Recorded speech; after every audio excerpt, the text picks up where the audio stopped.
Welcome back to America's Forum. I'm J.D. Hayworth, pleased to be joined now by Congressman Mike Rodgers, the chairman of the House Intelligence Committee. Mike, we thank you for Skyping in from Washington, D.C. today. And even after your appearances on Sunday television, new developments taking place. We're hearing from Secretary of State John Kerry that the U.S. is considering talks with Iran, essentially to make Iran an ally to battle with the Islamists, with ISIS in Iraq. Your take on this latest development, Mike? Well, that wouldn't be the first place I start, JD. I would try to make sure that we have our own posture there, that we can push back on what is a rising al-Qaeda army, and it spreads from there into Syria. That would put us at odds with Iran's position in Syria, and it certainly would put us at odds with a country that we believe has U.S. blood on its hand by supporting and financing operations in Iraq against U.S. soldiers in the past. So we should not fall that far behind that we have to start talking with Iran first. There are lots of other better options, I think, up front. Now, admittedly, you may have a very different mindset about this than Pat Buchanan, who joined us earlier in the program. But Pat was asking this question. I want to put it to you. The financing of these jihadists with Arab petrodollars, the question comes, aren't some of our, quote, allies involved in financing groups like ISIS? And with that dynamic at work, what can we do to stop that? Well, yeah, there's a whole series of problems here. If you try to unwind this, JD, even before all of this happened, it started with the lack of decision in Syria.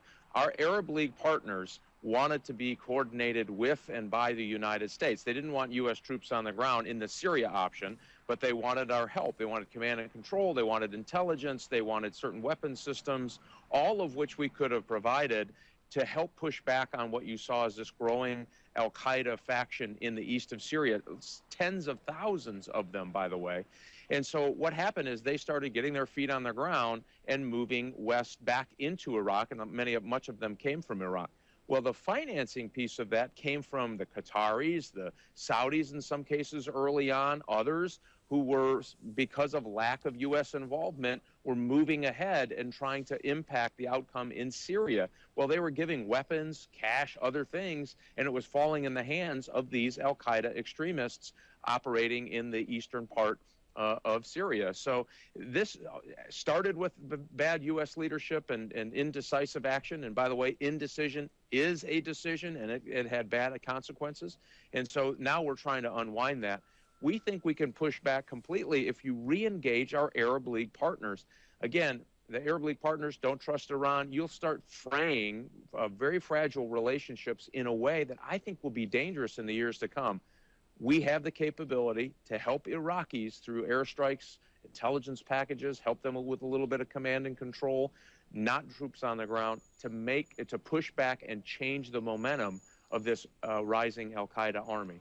Mike, your background as an Army officer, as an FBI agent, and now as a member of Congress, as chairman of the House Intelligence Committee, you say it's not boots on the ground, and yet preceding the reports of Secretary Kerry suggesting we sit down with Iran, we also got reports that about 100 troops are being sent in to our embassy as an evacuation is underway in Baghdad of our American embassy. I asked General Paul Vallely earlier on this program, does Baghdad 2014 look like Saigon 1975?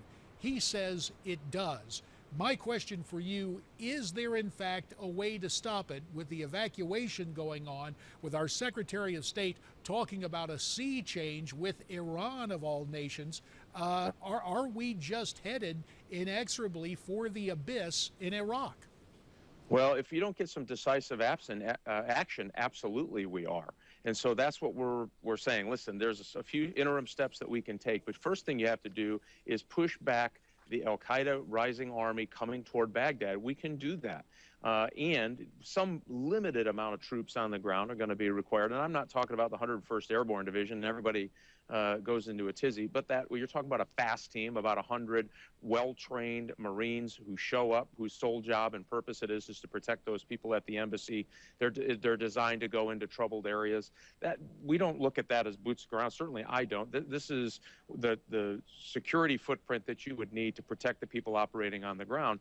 Should we have some trainers there, some intelligence people there to help coordinate some of this? Absolutely. But you don't need the 4th Infantry Division back in Iraq.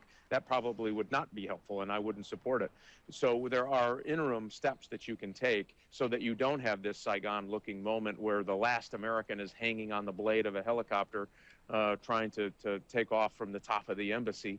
But if you don't, we're going to have this thing spill over, and it's going to spill over across the Middle East in a way that is so dangerous to our national security. That's why, Mr. President, please come back from the golf course. We need you. We need a decision now. We need to sit down. We ought to be spending very long days in situation rooms, in the basement, in the intel space at the capitals to try to get through a place that really, really does work for American national security interests. And they're at stake. JD, as you know, they've had the first American used as a suicide bomber in Syria, and it was promoted through both al-Nusra, which is the Syria al-Qaeda affiliated group, and ISIS.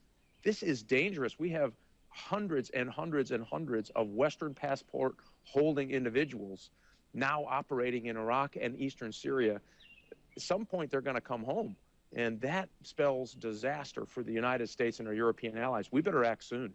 Well, you talk about acting soon, Mike, and your takeaway line yesterday on the Sunday shows is when you said Iraq is like a jihadist Disneyland, but the jihadists are not up to fun and games as they march on Baghdad. So with the minute remaining, again, prioritize as you see what needs to be done now to try and stem this tide. Break the momentum of the al-Qaeda folks that are pushing toward Baghdad. You can do that through limited airstrikes. Help Iraq with command and control. They do have soldiers that can and will fight. We need to help them, get them in the right position to push back, and don't let it devolve into this sectarian all Sunni against all Shia. That's not what we're seeing right now. Remember, this is an al-Qaeda event. I would do that immediately, and then you can start all the other negotiations simultaneously so you can get this thing under control. Congressman Mike Rodgers, Republican of Michigan, chairman of the House Intelligence Committee, we thank you for making the extra effort to join us on our premiere on satellite television today. We look forward to having you back again real soon. Thanks so much.